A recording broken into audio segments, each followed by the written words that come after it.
Three rustlers, Bob Hightower, Pete, and the Abilene Kid, ride into Welcome, Arizona. They have a friendly conversation with Sheriff Buck Sweet and his wife, who asks if they have seen her niece and her husband on the trail. The three subsequently rob the local bank, but the loot is lost when Kid is shot and his horse falls. They flee into the desert on two horses, pursued by Sweet and his men in a buckboard.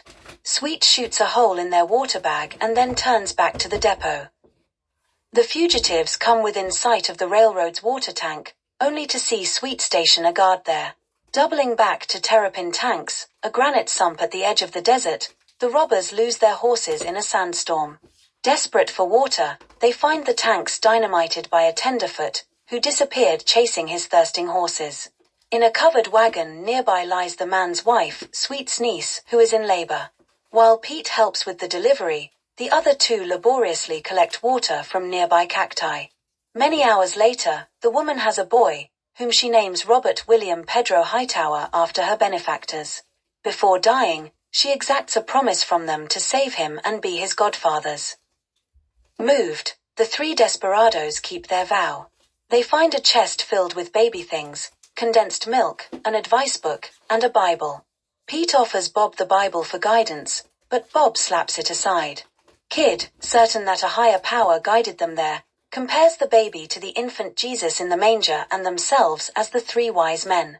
Inspired by a Bible verse, they head for the town of New Jerusalem, across the desert and over a mountain.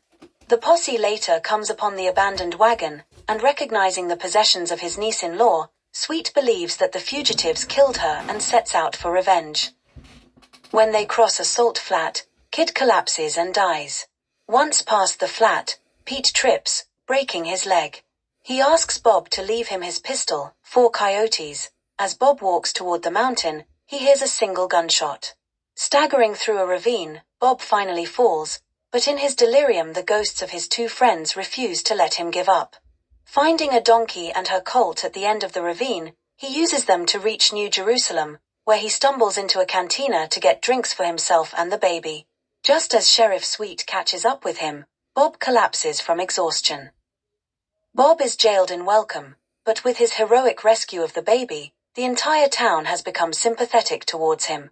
Bob gives his godchild into the temporary custody of the Sweets, now his friends, but when the judge asks him to give up custody permanently in exchange for a suspended sentence, he refuses to break his promise to the baby's mother. Pleased, the judge gives him the minimum sentence of a year and a day, and as he leaves for prison, all the townspeople give Bob a rousing farewell.